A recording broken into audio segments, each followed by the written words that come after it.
2025 की परीक्षा देने जा रहे कक्षा 10 के प्यारे विद्यार्थियों, 2025 की परीक्षा देने जा रहे कक्षा 10 के प्यारे विद्यार्थियों, यह सामाजिक विज्ञान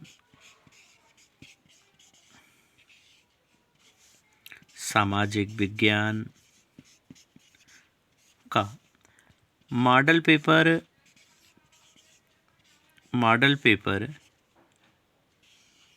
6 है और यही मॉडल पेपर आपकी प्री बोर्ड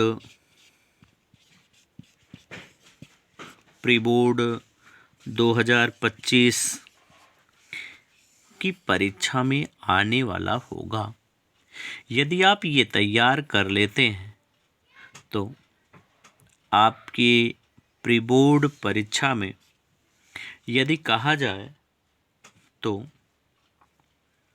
70 में से 70 अंक दिलाने वाला होगा और यदि कहा जाए कि यही आपका मॉडल पेपर होगा जो आपको पूर्ण अंक दिलाने वाला है, तो यह सर्वथा सत्य और सही है। आपको चाहिए कि अपनी कॉपी पर इसे नोट कर लें और अपने प्यारे मित्रों को भी शेयर कर दें, जिससे उन्हें भी पूर्ण अंकों की प्राप्ति हो सके। आइए शुरू किया जाए कि आपके लिए कौन से प्रश्न रखे गए हैं।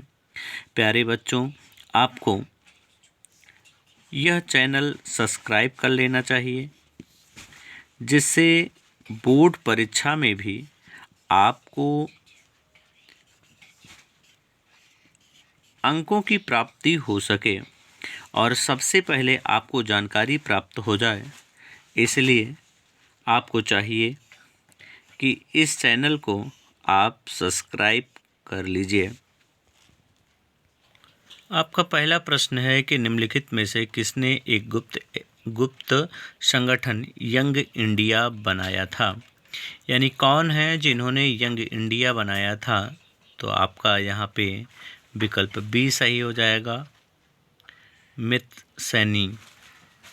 दूसरा आपका है कि कार्नेला से संबंधित देश है जर्मनी, संयुक्त राज्य अमेरिका, फ्रांस, ब्रिटेन। तो यहाँ आपका ब्रिटेन सही हो जाएगा। तीसरा आपका है कि नेपोलियन बोनापार्ट की पराजय कब हुई थी? तो आपका सही हो जाएगा 1815 में। महामंदी का सबसे बुरा असर किस पे पड़ा? तो आपका सही हो जाएगा कृषि क्षेत्र पे। गुलामगिरी किसकी रचना है? तो आप जानते हैं ज्योतिबा फूले की। अगला आपका है कि निम्नलिखित में से कौन सा विषय संघ सूची से संबंधित है? तो प्रतिरक्षा आपकी संघ सूची से संबंधित है। भारतीय संविधान में भाषाओं को किस अनुसूची में रखा गया है? तो आप जानते हैं कि 5वीं अनुसूची में रखा गया है। संविधान के बारे में निम्नलिखित में से कौन सा कथन गलत है ना? तो वो हो जाएगा आपका कि यह एक धर्म के आधार पर भेदभाव की मनाही करता है, यह एक धर्म को राजकीय धर्म बताता है, सभी लोगों को किसी भी धर्म का पालन करने की आज़ादी देता है और किसी धार्मिक समुदाय में सभी नागरिकों को बराबरी का अधिकार देता है।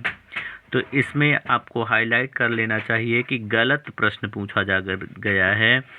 तो भारत में किसी भी राज्य का राजकीय धर्म नहीं है। भारत को गुटनिरपेक्ष कहा जाता है। अगला आपका है कि जनता के लिए शासन किस प्रकार की व्यवस्था की विशेषता है? तो आपका हो जाएगा लोकतंत्र के मूल्यांकन की दृष्टि से निम्नलिखित में से कौन सा बिंदु लोकतांत्रिक व्यवस्थाओं के अनुरूप नहीं है? तो आपका यहाँ पे आपका सही हो जाएगा कि स्वतंत्र एवं निष्पक्ष चुनाव, व्यक्ति की गरिमा या बहुसंख्यकों का शासन, कानून के समक्ष समता। तो आपका सही हो जाएगा बहुसंख्यकों का शासन। अगला है उत्पत्ति के आधार पर संसाधनों का निम्नलिखित में से कौन सा वर्गीकरण सही है। तो आपका सही हो जाएगा यहाँ पे केवल जयो, केवल अजयो, जयो और अजयो दोनों, या उपर्युक्त में से कोई नहीं। तो आपका विकल्प सी सही हो जाएगा, जयो और अजयो दोनों। प्रथम अंतर्राष्ट्रीय पृथ्वी सम्मेलन किस नगर में आयोजित किया गया था। तो ये आपका है रियो डी जनेरियो।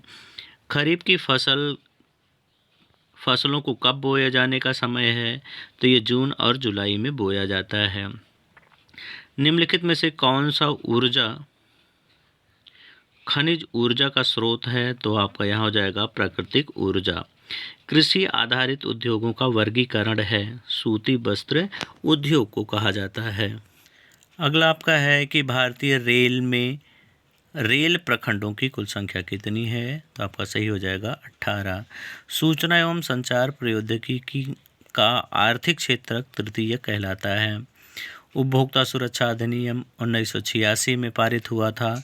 किसी देश का विकास आधारित होता है प्रति व्यक्ति आय पर, लोगों की स्वास्थ्य स्थिति पर, औसत साक्षरता दर पर होती है। मनरेगा कार्यक्रम किस वर्ष प्रारंभ किया गया। तो 2005 में मनरेगा कार्यक्रम प्रारंभ किया गया था।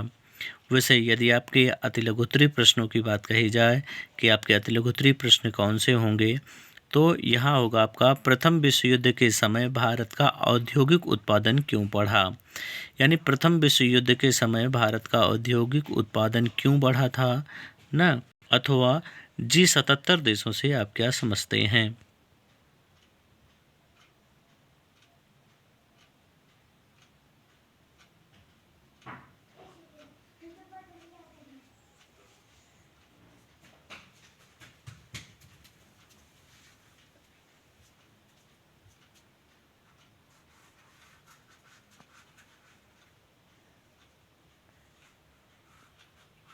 दूसरा यदि कहा जाए G77, तो G77 के लिए आपको क्या लिखना चाहिए, आइए वो भी देख लिया जाए कि आपको उसमें क्या अंकित करना चाहिए।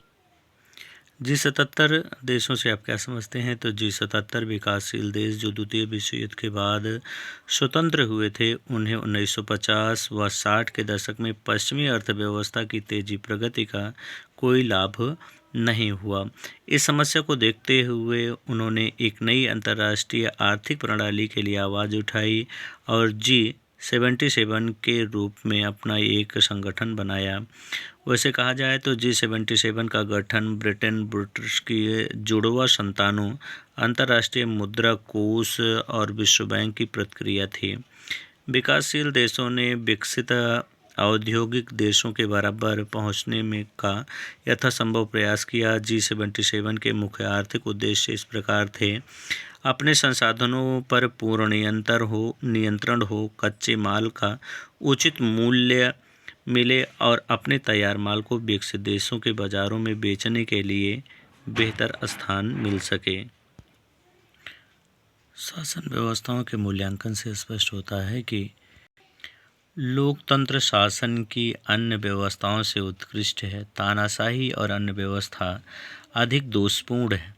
लोकतांत्रिक शासन की दूसरी शासन व्यवस्थाओं से बेहतर बताने के लिए निम्न कारण दिए जा सकते हैं: नागरिकों में समानता को बढ़ावा देता है, व्यक्ति की गरिमा को बढ़ाता है, इससे निर्णयों में उत्कृष्टता आती है, टकरावों को टटोलने संभालने का समाधान देता है, इसमें गलतियों को सुधारने की संभावना होती है। अगला आपका है कि लोकतंत्र शासन व्यवस्था उत्तरदायी वैध सरकार के रूप में है। तो आपको उनमें इन पॉइंटों को लिखना चाहिए कि सूचना का अधिकार, स्वतंत्र एवं निष्पक्ष चुनाव, कानूनों पर खुली चर्चा, यानी कानूनों पर खुली चर्चा के कारण यह एक वैध सरकार के रूप में कार्य करती है और जिम्मेदार सरकार के नाम से भी जानी जाती है। वैश्वीकरण के सकारात्मक प्रभाव के लिए आपको इन पॉइंटों को दर्शाना चाहिए कि वैश्वीकरण के कारण नए उद्योग स्थापित होने से रोजगार के नए अवसरों का सृजन हुआ है। ना उद्योगों को कच्चे माल की आपूर्ति करने वाली स्थानीय कंपनियों का विस्तार भी हुआ है। वैश्वीकरण ने कुछ बड़ी कंपनियों को बहुराष्ट्रीय कंपनियों के रूप में उभारने में सक्षम बनाया है ना। वैश्वीकरण से सेवा प्रदाता कंपनियां जैसे सूचना एवं संचार प्रौद्योगिकी वाली कंपनियों के लिए नए अवसरों का सृजन हुआ है।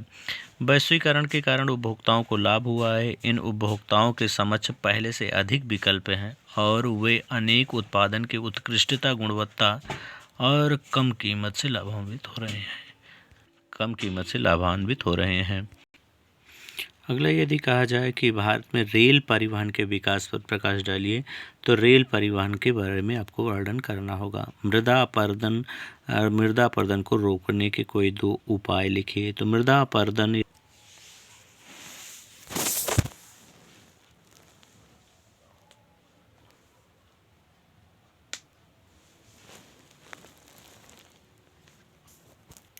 वैसे चतुर्थक क्षेत्रक में यदि कहा जाए तो आपकी संचार मीडिया को लिया जाता है। तो आपको संचार मीडिया के क्षेत्रकों का आपको वर्णन करना चाहिए। यदि आपके वर्णनात्मक प्रश्नों में कहा जाए तो वर्णनात्मक प्रश्नों में आपके इन प्रश्नों पे आपको ध्यान देना चाहिए। आइए मानचित्र के प्रश्न देख लिया जाए कि मानचित्र के प्रश्न में आपको क्या ध्यान देना चाहिए। यानी वह स्थान जहां भारतीय राष्ट्रीय कांग्रेस का सितंबर में अधिवेशन हुआ था, जलियांवाला बाग की घटना घटित हुई थी, इन स्थानों पर आपकी पकड़ होनी चाहिए। इन प्रश्नों को देखने के लिए आप मानचित्र पे देख लीजिएगा। आपको मानचित्र जो आपके चैनल पे दिया गया है, मानचित्र, उनसे आप देख लीजिएगा, आपको यह पूर्णतः केंद्र मिल जाएंगे। इन प्रश्नों के साथ साथ आपको उपभोक्ता अधिकार भी देख लेना चाहिए। हो सकता है कहीं बात इधर उधर हुई तो आप उपभोक्ता अधिकार भी पढ़ लीजिएगा।